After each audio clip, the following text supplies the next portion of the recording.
So we're going to do the hot take. So this is a 5-question series where you can say yes or no and give a quick, brief explanation. And brief meaning 5 minutes or less. Okay. No, really like a minute or less of why you think the way you do. So here we go. You guys ready? Do it. All right. So the Bidens, with the disarray in the Democrat Party and lack of leadership, the Bidens want to come back in and take control and leadership of the party.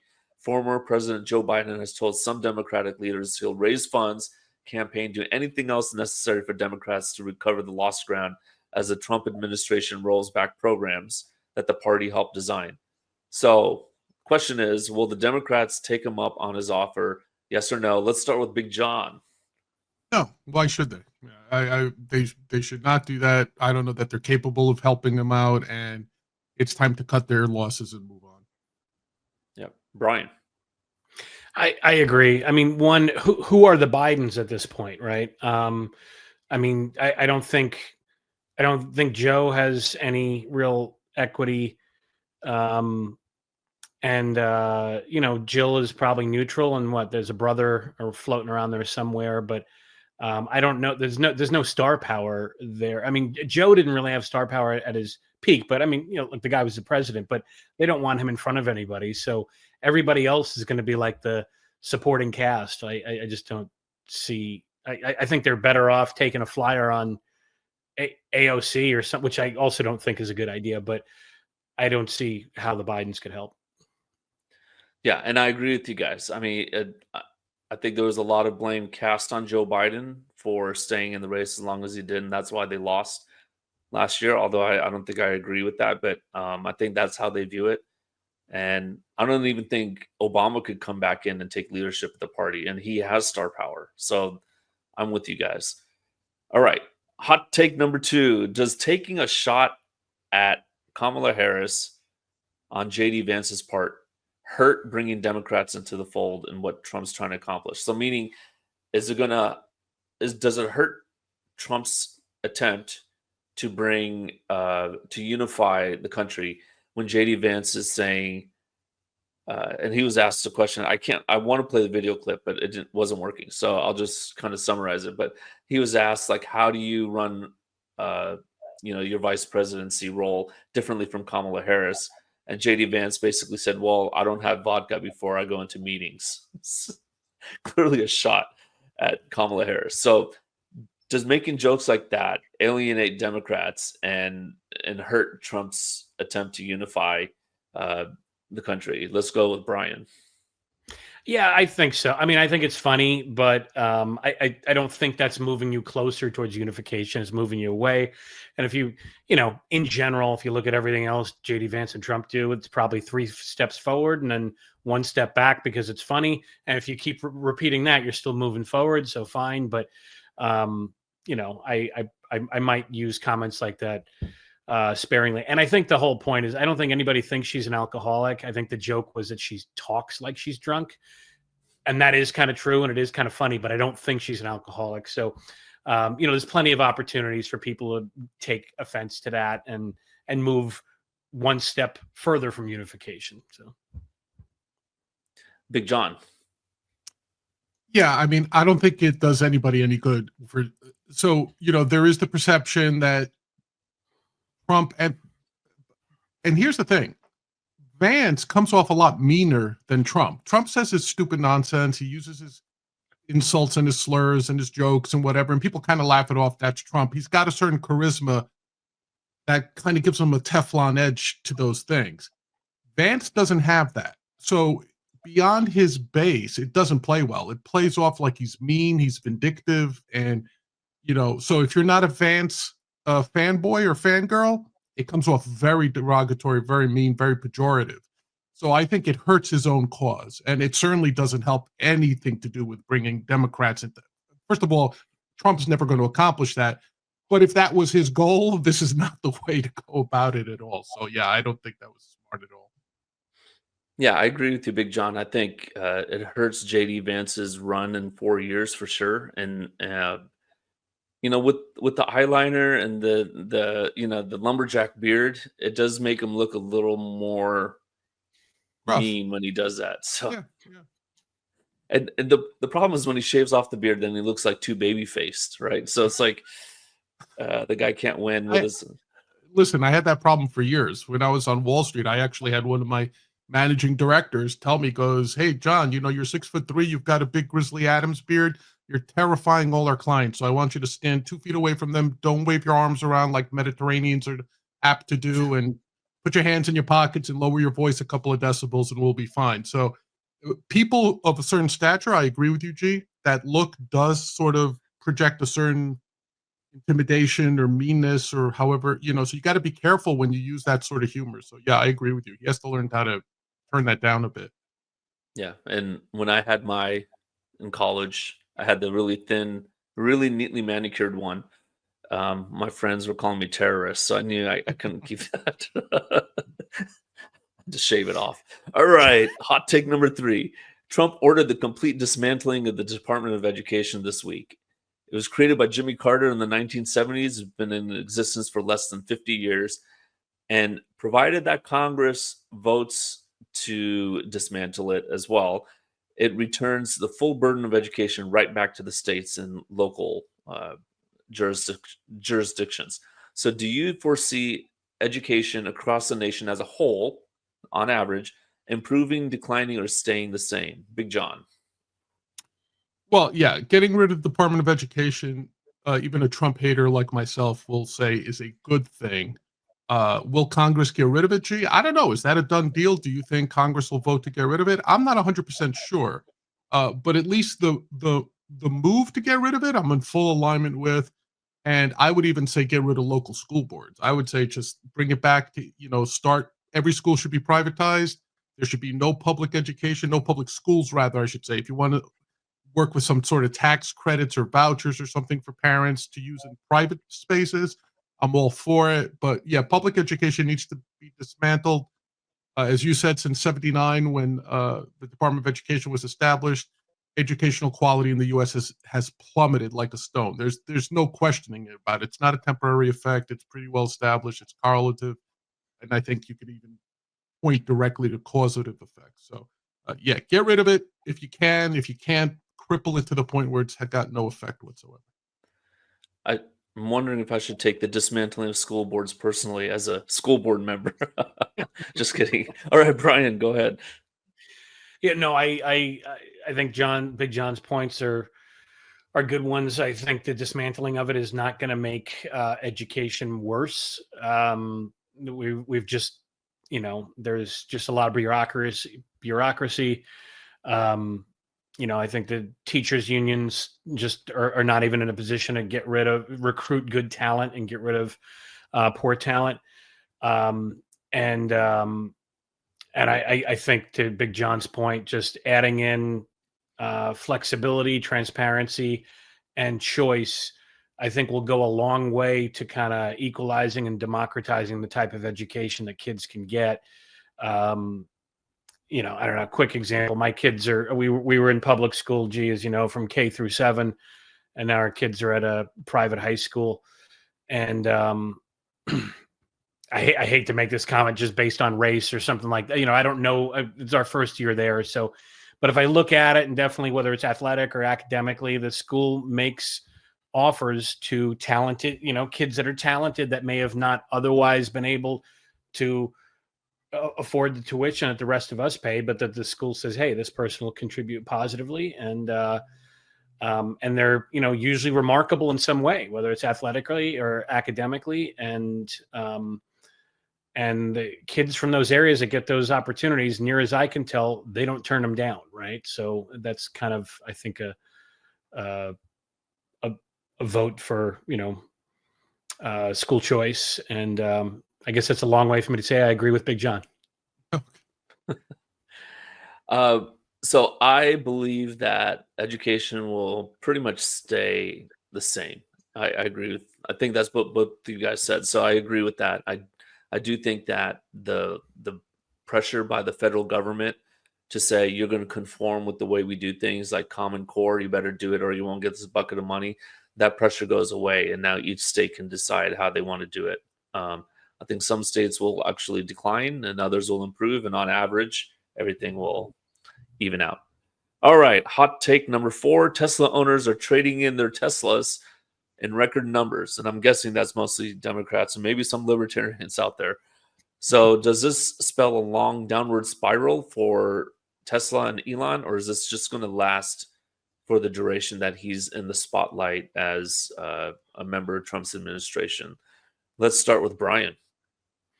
I think activism also has to be timely. Like you kind of, there's some, not to say that people who are activists don't believe in what they're talking about, but I'm sure that some part of it is just making sure that you're on board with the issue du jour, right? So while I think whoever is a Democrat who's selling their Tesla now, once you sell one, you're not going to buy another one to sell it later, right? So you'll just say, back in 2025, I sold my Tesla out of principle, and they'll move on to something else. But and if that's what that person thinks is what's going to, demonstrate to themselves and their community that they're voting with their principles or dollars, so be it. But I don't think. I think it's just symbolism. I don't think it's going to be anything, meaningful. I don't think it's in the top 100 things Elon Musk is worrying about when he wakes up in the morning. All right, Big John. It's one of those things that I think may have ripple effects going forward. So I've said all along, I much more admired Elon, the scientist, the visionary, the businessman, more than I do Elon, the politician. And I think for a lot of reasons, not the least of which is he is the CEO of publicly traded companies. He should have not been involved in politics to this extent. Like I would have said he should have been done by now. He should have been out. Part of it is the effect it has on his businesses. I'll take a little bit of the opposite side of Brian here by saying, like, yeah, they'll trade in those Teslas now, those Democrats, liberals, whatever, happen to be trading them in. But odds are they will never be Tesla customers again. And for Elon, that represents a particular potential, at least, sore point, especially with his board. I mean, Michael Jordan once was asked, like, why don't you participate in these, like, Democrat fundraisers and everything? He had a very simple answer. Republicans buy my sneakers too, right? He chose to stay out of politics because he realized the second you become political, if you're in business, if you're in the spotlight of business, you alienate half your audience right off the bat. So for Elon, especially when it comes to Tesla, not SpaceX, not the Boring Project, not that stuff, but when it comes to Teslas, especially, maybe even X, the impact to his business is affected by his politics. He is effectively alienating half his potential market. And if I was sitting on the board of Tesla, I'm not sure I wouldn't be pressuring Elon to say, if you're going to do this Doge stuff, do it in the background. We don't need you on TV every day. We don't need you making these comments. So I will take a little bit of the opposite stance of Brian here and say it may have a future downward pressure on Tesla sales. I think I would have to agree with Big John that over the short term, I would say, and this will be beyond Trump's term, Tesla will be hurting in terms of sales, or maybe flatline.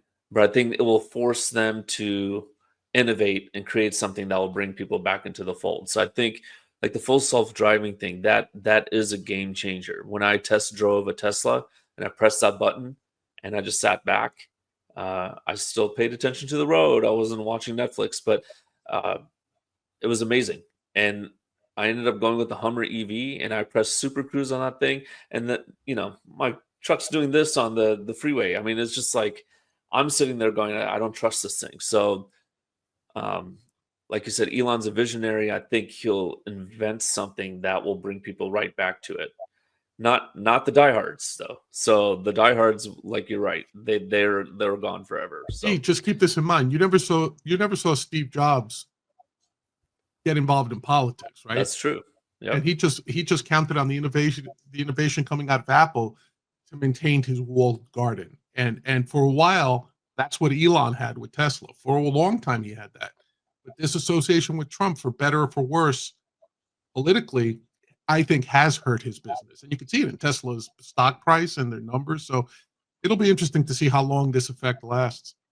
Yeah. And for the viewers out there, Tesla's stock price has dropped about 50%. So that's a huge drop. All right. Hot take number 5, the ceasefire in Ukraine is imminent, probably in the next few weeks. If negotiations were to fall apart, do you think it's more likely because of Zelensky wanting all of Ukraine back, or because of Putin not wanting any NATO or US troops on his border, or either one of those guys for another reason? Let's start with Big John.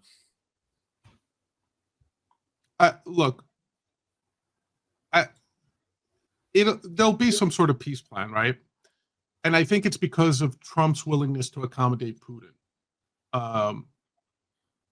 Look, we already kind of went over it. They started peace talks and they didn't invite Zelensky in the room. I mean, not even for appearance's sake, right? When they first met, it was sort of like, we're not even going to invite him over. It's just going to be us and Russia. Follow it up with Putin is escalating his incursions to try to get as much land as possible prior to the ceasefire. So if you're Zelensky, forget about the US dollars for a moment, but if you're Zelensky, why would you stand for any of this? You were attacked. You know, Putin has been the aggressor here towards Ukraine, and you're going to willingly give up a large, like what, 1/3 of his sovereignty in terms of, say, population and border in order to get peace. Now, I know some people will say, take it, but I'm certainly understanding of Zelensky's point of view, which is like, can you at least stop them from let's talk at least from, a certain point. So I don't think Zelensky has the cards. If we're not sending him weapons at the very least, or intelligence, I think as William mentioned a couple of weeks ago, it's a tough sledding for him. And eventually his people will tire of this. So I don't think it's getting derailed, but if anything's going to derail it, it's going to be Zelensky somehow screwing it up. It won't be Putin, because Putin understands he's got a very sympathetic U.S. president, some might say, in his pocket. So we'll see what happens. But I think the more likely of the two is Zelensky. All right. Brian. Yeah, I'm glad you asked Big John his opinion first. I think that those are all good points.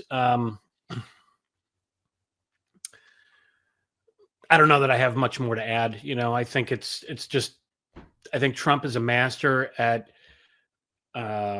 observing people's perspectives and incentives without judgment, which I'm not saying makes him a saint, but he's trying to figure out how to get the deal done, right? I don't think I think I think Trump is just trying to figure out how to get the deal done. I mean, it's interesting if I think back to that interview, and I'm just picking one little point here, but when Tucker interviewed Putin, and he's like, we got 800 years of history. I mean, that's way longer than the US. And like, the dude takes it seriously to have the country exist for another 800 years. I'm not saying there's not a lot more to it than that, but I think that, Trump is kind of tapped into that, and he's, tapped into Zelensky. And obviously there's, I think Trump's effort to try to recover a lot of the money that we spent on Ukraine and align the U.S.'s economic interests with, Ukraine to back off Russia. Like it feels like a very Trump-like type of strategy, and I'd imagine it'll work. But yeah, it's a complex topic. So I don't have a whole lot to add other than but I think Big John made some good points. Yeah, I think if it falls apart, it will be because of Zelensky, and I think we saw that when he visited the Oval Office a couple Fridays ago, and it'll be because of any lack of assurance of troops to maintain the peace. And so I could see that being a deal breaker for Zelensky if he doesn't get exactly what he wants.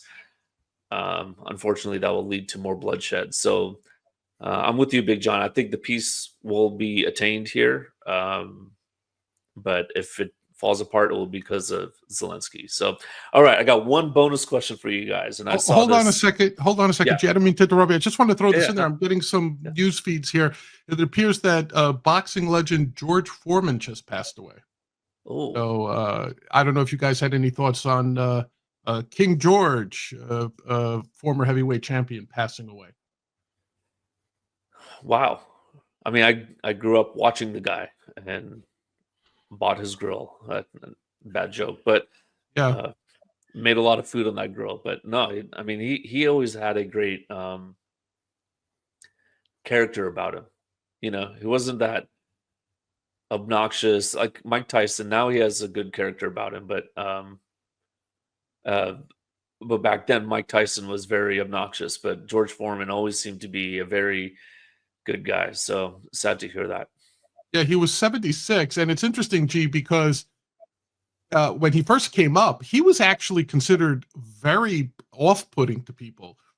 He was considered like one of these mean guys, and known as a really heavy hitter. You know, big solid heavy hitter. You know, a puncher, someone who can knock you out with one punch. And I think that persona that you're referring to probably came about in his second career. You know, when he challenged again as a 50-year-old. You know, I think he was 50 when he last boxed. You know, so I think that sort of happy-go-lucky, happy warrior, old gray-haired warrior type of thing.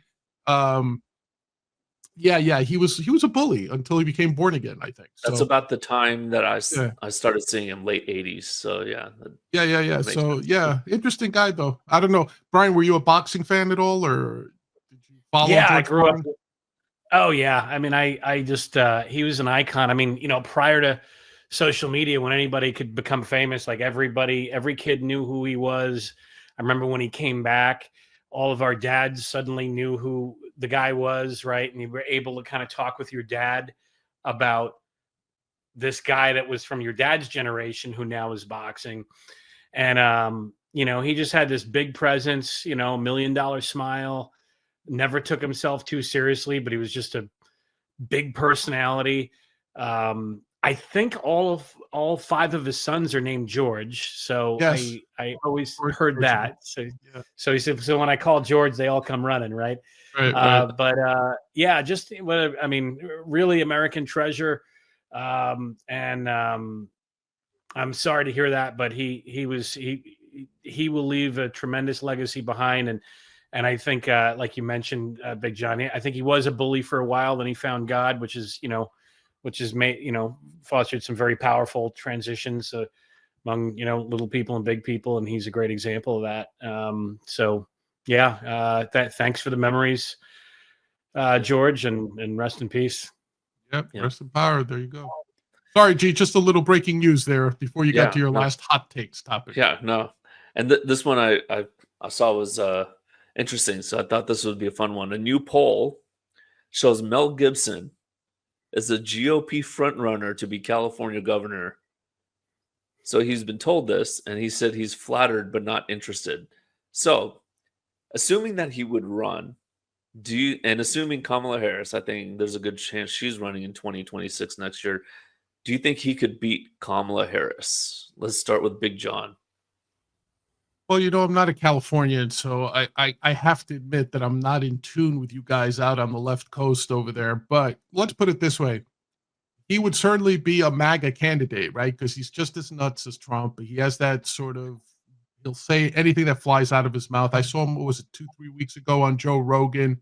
Yeah, he's got cancer cures and apples or whatever he's saying. You know, it's like, you know, everything's a cure to him except for actual medicine and, you know, allegations of miracle cures. And, you know, maybe he'd be more comfortable running for HHS after RFK gets done with it. He'd be popular. Look, Schwarzenegger won once out there as a Republican, right? Based on his fame. Could he beat Harris though in a blue California? You guys would know better than I do, but I think it would be a tough sell. But like he would be aligned with, you know, since Trump will still be in office, I'm sure he'll be getting some assists from Trump if Trump is still popular at that point. So it's possible. I would bet against it, but I think it might be possible. Yeah, Brian. I agree with Big John. For better or for worse, I feel like the only way I can imagine a Republican winning the governorship in California is probably going to have to be a celebrity. And that, I don't take any pleasure in saying that, but I think you would need, not just to activate the Republican voters, and if the country keeps moving to the right, like it, I think California, had like 9 counties flip red in the last election, and pretty much every other county shifted to the right. So, if that continues, and a guy like Mel Gibson, unfortunately, if it's not Mel Gibson, I really lack if it's not Mel Gibson, and I'm correct that it has to be somebody with that star power, I don't even know who else. So if Mel's not going to do it, we probably have no hope anyways.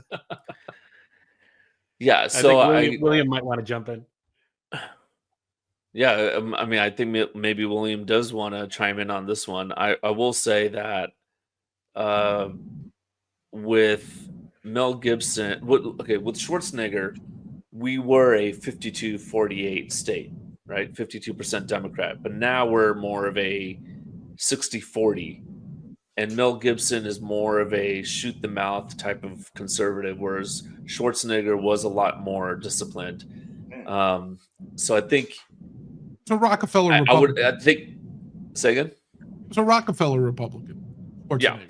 So I think it would be coin flip, but any other Republican, I mean, it would be a guaranteed loser. So that's my opinion. I think with Mel Gibson, it would be coin flip with Kamala. But Kamala herself, like Brian, you said earlier, I mean, she's actually strings sentences together. It's just that it's too many sentences, and then you get lost of what she just said. So, William, you heard the question.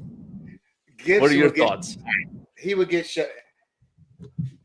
shellacked. All his anti-Semitic statements, all his controversy from the past. Remember, the guy was blackballed for a few years, and he was able to become one of the few that was able to have a second career and become popular.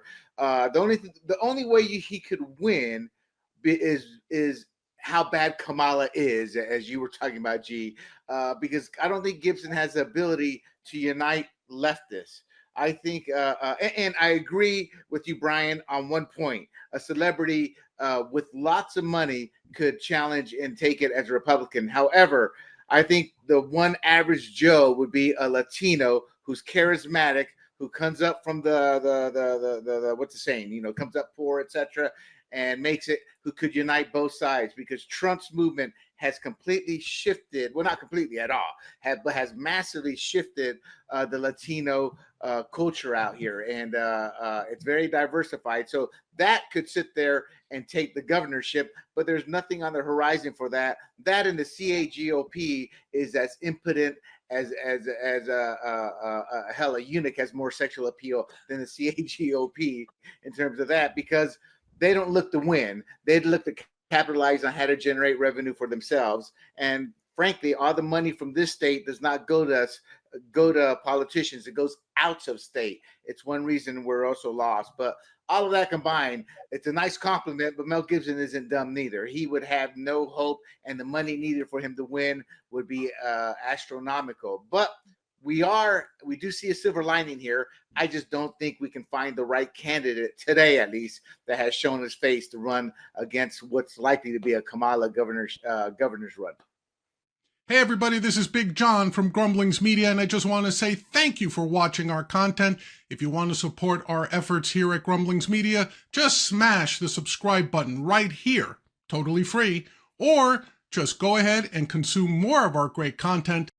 Click either one of these 2 boxes.